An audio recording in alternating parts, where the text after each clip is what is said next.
Hang on, I'm just going to check. Microphone's working. 1, 2, 3. Okay. Off. So, are you a cat or a dog person? Oh gosh. I should have known this was coming. Is neither an option? For the record, I think I need to say cat because if my wife's watching this, then I'll be in trouble when I get home. If you could have one meal for the rest of your life, what would it be? Gosh. And now These I are know tough why you didn't send me these questions beforehand. I'd probably have Kellogg's cereal. Really? I don't mind it even for breakfast, for even dinner at times. I just... What would your superpower be if you could have any superpower?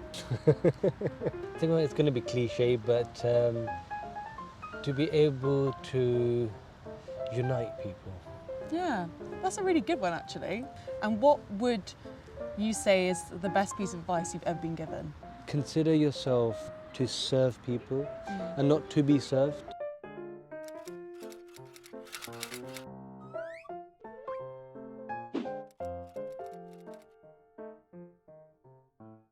My name's Adeel Shah. I'm 26 years old, 27 next month. I'm an Imam of the Ahmadiyya Muslim community. My primary school was in Croydon, my secondary school was a Catholic school, but then afterwards I went and did a 7 years degree, studying divinity, studying religion, studying comparative religions as well. And now I serve as an Imam of my community.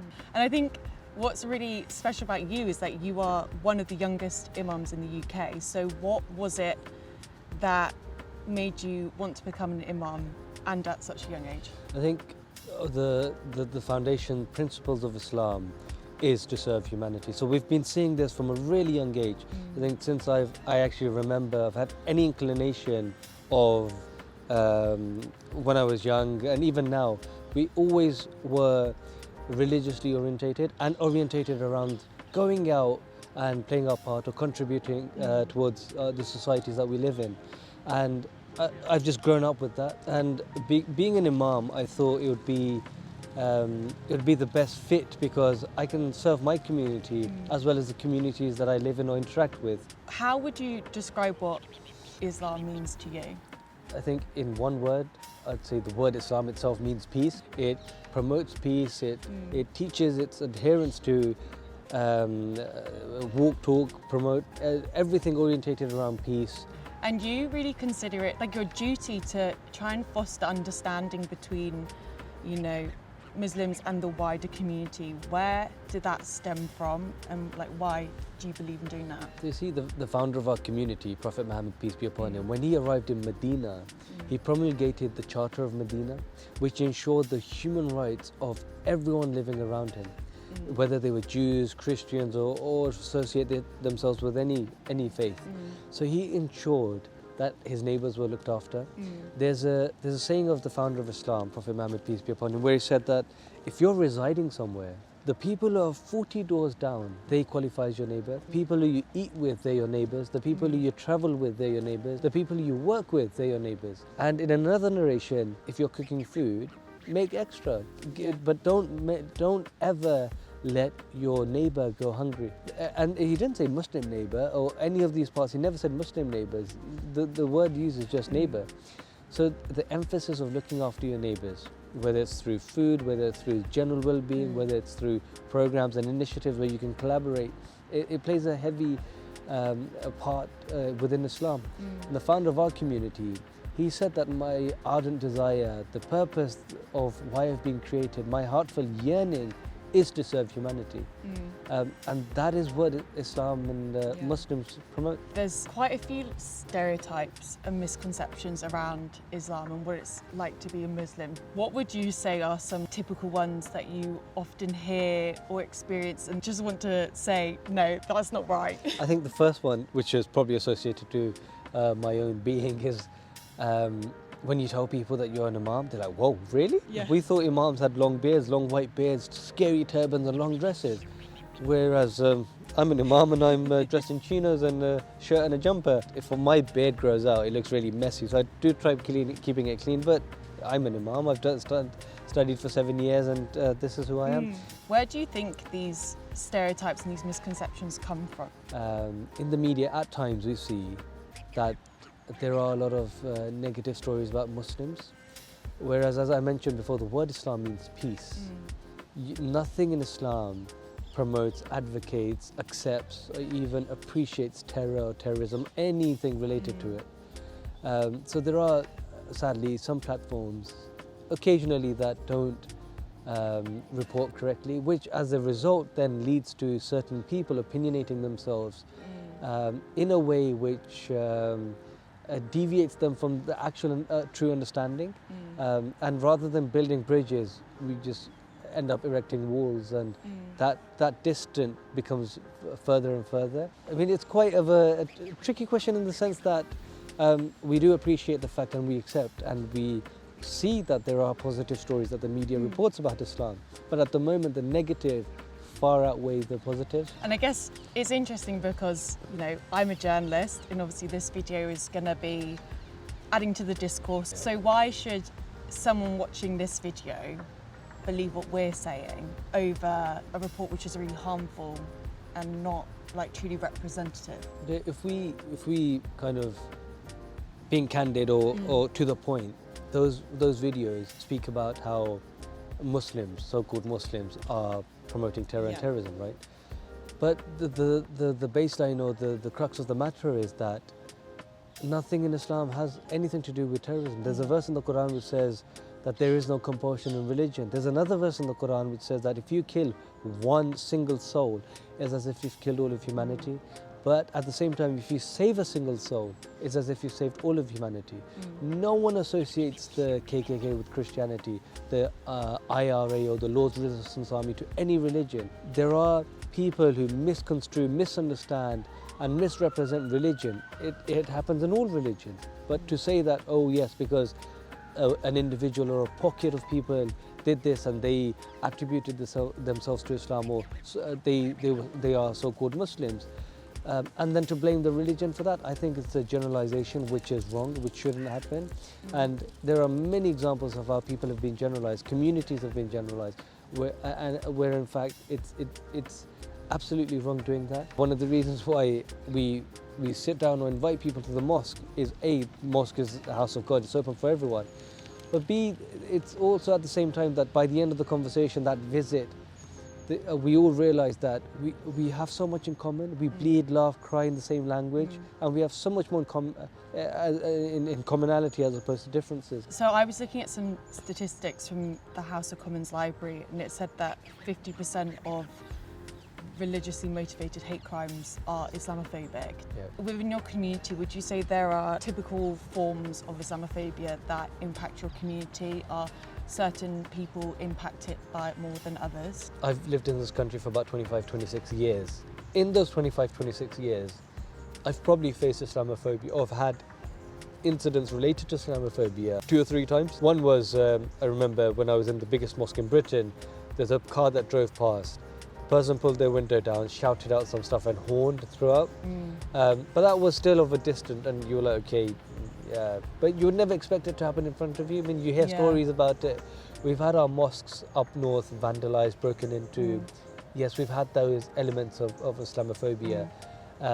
But generally, I think the UK itself is a really multicultural society. People here are acceptive of different cultures, different people. I have heard of people, women in Islam especially, saying, oh, if we wear our head covering, sometimes we feel uneasy and unsafe. But it shouldn't be the case. I mean, we went to see Sir David Amos when he passed away. When we went to his church that he prayed in, the reverend there informed us about a vigil happening that evening. When we said that we'd like to go, he also mentioned to us that he was told that there might be a surge or a rise in hate crime, so he told us to be careful. And that's not something you want to be told. Living in this country where you associate yourself with the country. I mean, I've been asked in the past of what's the difference between being a British person and what's the difference between being a Muslim. So what's the difference between the two identities? And I've said to them as well that there is no difference. If you are a true British citizen, you truly live up to Islamic values, and vice versa. If you're a true Muslim, you live up to true British values. So they're not two separate identities, they go hand in hand. And you just mentioned about how you went to the constituency of Sir David Amess, but you also, you and your community went to the Westminster Bridge attack vigil there as well. Tell me, like, why do you go and do that? What motivates you to go and do that? Going there, taking part in those vigils or going to lay flowers down, it's just to show that we are your brothers and sisters, we are part of your community, you can always rely on us and we'll always be there for you. When the Westminster Bridge attack happened, our community was there from the next day onwards for a couple of days. There was about 500, 600 of us. And we had blue shirts on which said, I'm a Muslim, ask me anything. I was holding a banner which had the motto of our community written on, which said, love for all, hatred for none. And throughout the day we had people walk past, shake our hands, appreciate we were there, and appreciated the fact that we were standing there in the cold. And despite the fact that someone wanted to tarnish the religion of Islam, we are actually united there in good numbers, large numbers, to say no, that isn't what Islam represents. This is what true Islam represents. This is what Islam represents.